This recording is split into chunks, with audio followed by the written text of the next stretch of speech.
All right, guys, I'm gonna show y'all today how to drop a tree. This is a skill that can make you a lot of money or come in handy around your house or homestead.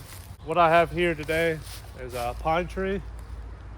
It's pretty straight up, so I'm not by myself out here. My crew's working right over there. So I recommend always having somebody with you, especially if you're just starting out. So I'm gonna do a conventional notch today, and I'm gonna show you how that's done. That's one of the easiest cuts you can make.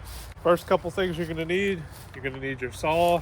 Second thing you're gonna need is a nice helmet, either this or just a metal hard hat. Some wedges, show you how to use these in a second. And a nice axe to bang the wedges in the tree. So I'll go ahead and show you how the tree looks and your first steps when walking up to a tree. I always like to walk up to it, kind of staying right up close to the stump and see which way it's leaning. So I can see this one has a little bit of a forward lean right where I want it to go, which is perfect. And also think about your branches up there, because the branches have a lot of weight on them. And if there was a bunch of branches leaning over towards the house side, that might make it want to fall that way. I'm gonna show you how to make the right notch.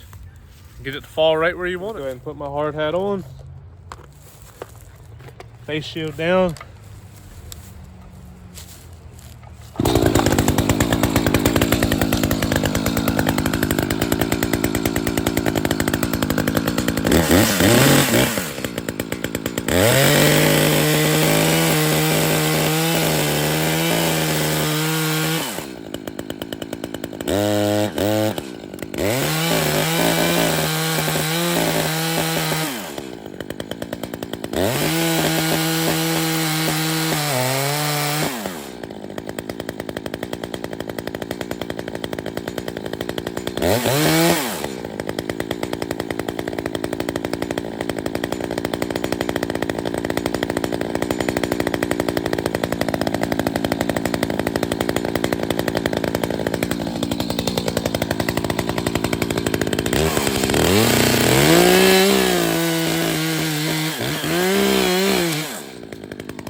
All right, guys, it was a pretty nice cut, but what I'm gonna do is just clean this up right here. And you want your cuts just to meet perfect, be nice and smooth. And also say, if I was to go too far over here and leave some too high, that'd be called a Dutchman. And you do not want any of this when you're dropping a tree, because that can play a big factor in which way the tree falls. And this hinge right here helps it get steered down real nicely. So I'm going to clean that up and show you the back cut process.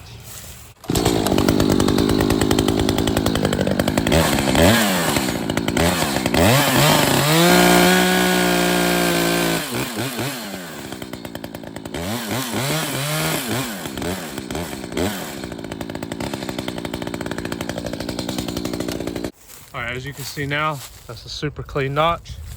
It's aiming right where we want it to go. So you don't want to cut quite halfway in here. Just stop a little short of it. So we're going to come around to the back cut. And I might use a couple wedges on this one, just to kind of show you how it's done. I think it's got enough forward weight that I think it would go without it. I always like to take a little bit of bark off the back side of the pine. Gives a lot better space for the wedges to go in. And the bark's real spongy. So when you're driving your wedges, if you don't take that bark off, you don't get much lift on the tree.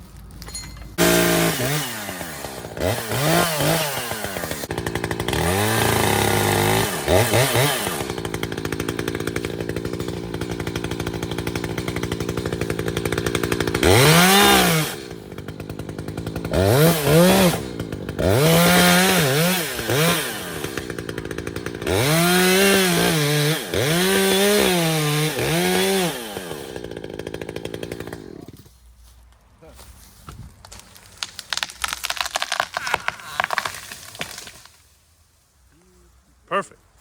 All right, so like I said, it had a good bit of forward weight. So once I got to a certain point, it just wanted to go on its own.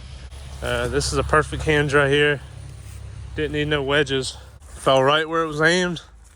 Missed those trees, missed this tree. So one other thing I could say you need to do is when you're cutting, stop every now and then and look up the tree just to see if there's any movement. It'll make it a whole lot safer because you don't want to be looking right at the stump and the tree actually be falling and you don't know it.